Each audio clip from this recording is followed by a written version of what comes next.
Good morning, kids. I hope you all are doing great at home. Today we are going to finish our chapter number 3.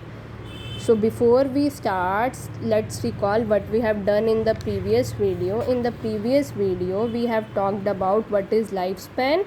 Lifespan is a period of time in which a living thing live or that is expected to live.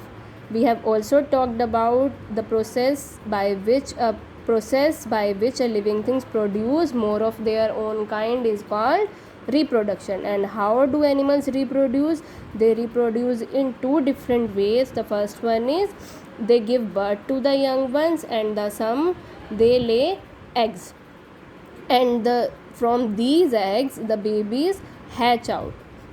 We have also talked about what are mammals. The animals which give birth to the young ones and feed them on their milk are called mammals. And animals are the most developed among all the mammals are the most developed among all the animals. And we have also talked about humans too are mammals.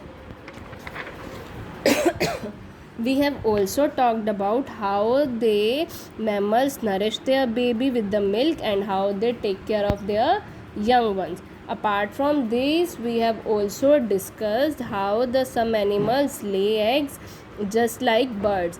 How the bird they lay eggs in the nest, and they sit on these eggs to keep them warm, and from these eggs a baby bird come out, or we can say hatch out. We have also talked about the different stages of development of a chick embryo. How from a yolk a baby comes out. So in the last video I have given you some work, so let's discuss it. Birds, mammals and reptiles are the most developed among all animals. The mammals are the most developed among all animals. The eggs of birds contain a growing baby called, जो egg है bird का वो contain करते हैं growing baby, that is called embryo. क्या बोलते हैं उसे? Embryo. The yellow part in a bird's egg is known as, जो येलो पार्ट है बर्ड एग का that is known as yolk, and white part is albumen and that is protective shell. जो shell होती है वो क्या करती है? एग को प्रोटेक्ट करती है. So yellow part is yolk. So now we are going to start from here. So write date over here. Other egg laying animals. We all know the animals lay eggs, not only birds. सिर्फ birds ही नहीं, but animals just like fish and frogs, they too lay eggs. They both live in water, so they lay their eggs in water. वो अपने legs कहाँ lay करते हैं? In water. And they care for their babies only for a short time. वो क्या करते हैं? सिर्फ अपने बेबी की केयर्स थोड़े टाइम के लिए करते हैं, ज़्यादा टाइम के लिए नहीं करते. अ फिश ले thousands of eggs at a time in water. Fish क्या करती है? काफ़ी सारे एग्स इकट्ठे जो है वो ले करती है. कहाँ पे ले करती है? वाटर में करती है. And out of these only a few hundred grow into a baby fish. कितने सारे 1000 एग्स में से क्या होता है? सिर्फ कुछ 100 एग जो हैं वो किस में ग्रो करते हैं? बेबी फिश में करते हैं. सो बाकी के एग्स का क्या हुआ?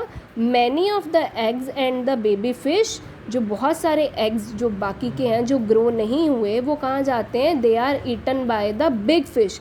और जो छोटे छोटे एग्स में से जो बेबी फिश निकलती है they are also eaten up by the big fish. उन्हें कौन खा जाता है? बिग फिशेस जो होती हैं वो ईट कर जाती हैं. So just like fish, a frog also lay eggs in the water, and these frogs eggs develop into a tadpole, and it keeps growing and slowly changes into an adult frog. वो slowly grow करते हैं और change किस में हो जाते हैं? adult frog में. Look here in this picture, this is the life cycle of a frog. Here are eggs. From these eggs this baby hatch out. It is in starting stage, it just like the fish. वो क्या करता है? Fish की जो small fish होती है ना, बिल्कुल उसी की तरह लगता है. That is just like a small fish and it is known as tadpole. क्या बोलते हैं इसे? टैडपोल बोलते हैं. And it lives in water, वो वाटर में लिव करता है, तो it is having gills so that it can breathe. और जैसे जैसे वो ग्रो करता है, this tadpole is having a tail also, और इस टेल में क्या करता है, वो अपना फूड स्टोर करके रखता है। जैसे जैसे वो ग्रो करता है उसकी टेल जो क्या हो जाती है, वैनिश हो जाती है, एंड इट जो स्टोर्ड फूड है जैसे जैसे वो एडल्ट होगा वो उसके बाद क्या करेगा, इंसेक्ट को ईट करना स्टार्ट कर देगा। एंड ऑल्सो गिल्स क्या होते हैं, by fishes use them for breathing, पर जैसे जैसे वो ग्रो करता है उनके लंग्स क्या हो जाते हैं, डेवलप होने शुरू कर जाते हैं, by lungs they start breathing. So this was the life cycle of a frog. Next, just like reptiles like lizard, turtle and snake, they also lay their egg in holes. वो अपने eggs कहाँ lay करते हैं, holes में करते हैं in the ground.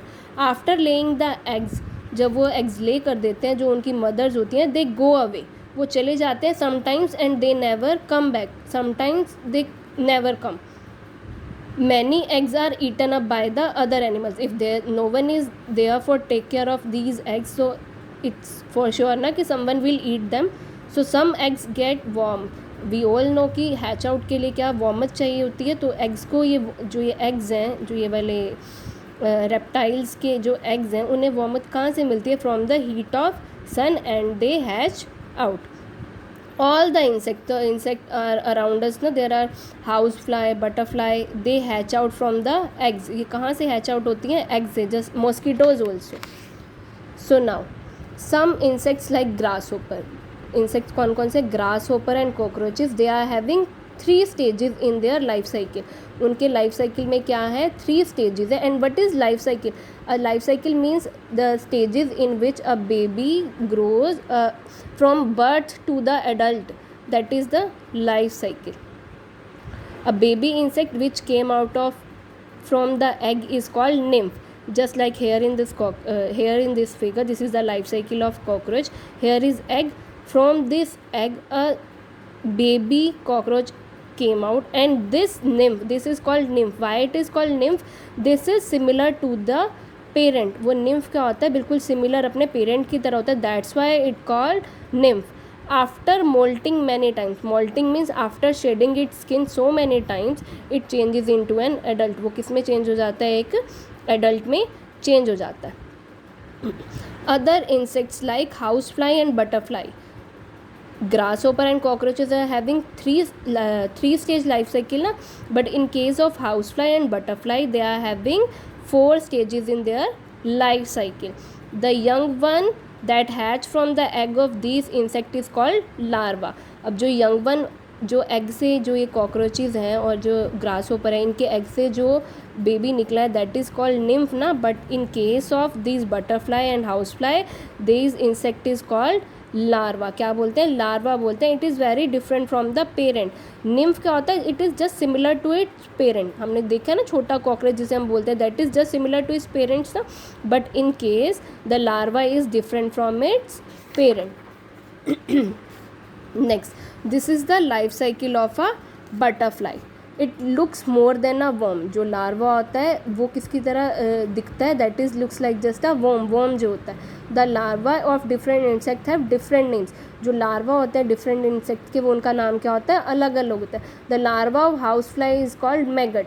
जो larva किसका है, हाउस फ्लाई का, उसे क्या बोलते हैं, मैगट बोलते हैं. The larva of butterfly is called caterpillar. जो लार्वा है बटरफ्लाई का, उसे क्या बोलते हैं, कैटरपिलर बोलते हैं. Here this is eggs of butterfly, and from these eggs the caterpillar hatch out, and the caterpillar eats leaves. After eating leaves for so many days, it wrap those leaves around it, and that is known as pupa. And from pupa, after days, a butterfly came out, or we can say hatch out. So the caterpillar eat leaves and grows rapidly. वो क्या करता है, caterpillar ईट करता है, किसको ईट करता है, leaves को ईट करता है, and grows rapidly. After some time it stops eating and forms a covering called pupa around itself. वो क्या करता है, आफ्टर ईटिंग लीव्स वो अपने साइड पे कवरिंग क्रिएट कर लेता है, that is called pupa.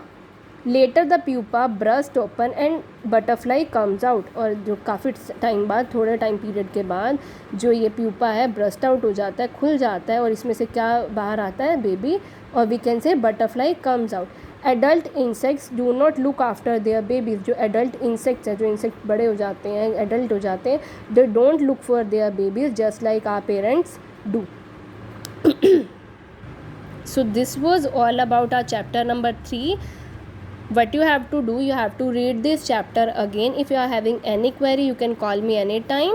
And what you have to do now, you have to try this bookwork part A, part B and part C also in this your book, and write date also over here. So we will discuss this bookwork and question answer next time. Till then, take care.